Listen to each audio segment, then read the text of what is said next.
திருப்பூர் மாவட்டம் பல்லடம் அருகே இன்று மாலை திமுக மகளிர் அணி சார்பில் வெல்லும் தமிழ் பெண்கள் மாநாடு நடைபெறவுள்ள நிலையில் ஏற்பாடுகள் விறுவிறுப்பாக நடைபெற்று வருகின்றன.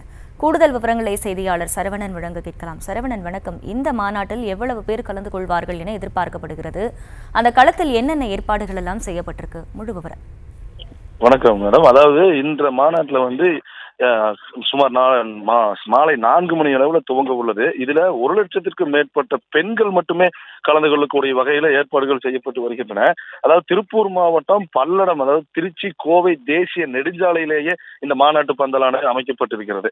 தற்போது MP கனிமொழி அவர்களுடைய தலைமையில் தான் இந்த மாநாடு நடைபெற உள்ளது. இதில் செந்தில் பாலாஜி தற்போது நேரடியா காலை 6 மணி முதலே வந்து இந்த மாநாட்டு திடல பார்வையிடுறதுன்னா அதுக்குள்ள வேலைகள் எப்படி நடந்து கொண்டிருக்கின்றன என்பதை ஆய்வு சொல்றது, அறிவுரை வழங்குறதும் செய்து கொண்டிருக்கிறார். அதாவது திருச்சி கோவை தேசிய நெடுஞ்சாலையில காரணம்பேட்டை பகுதி தான் இது. திருப்பூருக்கும் கோவைக்கும் இடைப்பட்ட பகுதி இந்த பகுதி.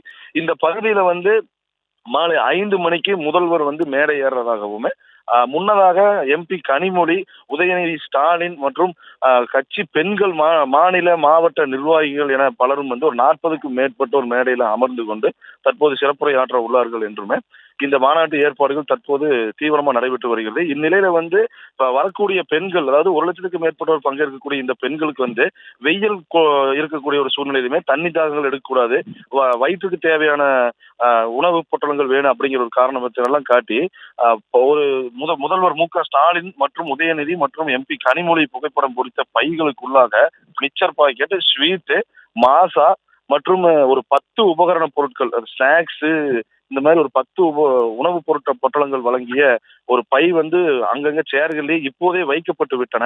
சுமார் ஒரு 300 ரூபாய் 400 ரூபாய் மதிப்பிலான அந்த உணவு தின்பண்டங்கள் இருக்கும் அப்படிங்கிறதும் தெரிய வருகிறது.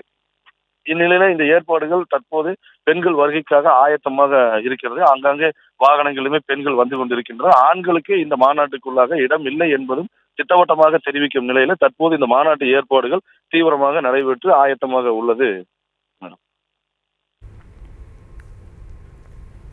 விவரங்களுக்கு நன்றி சரவணன்.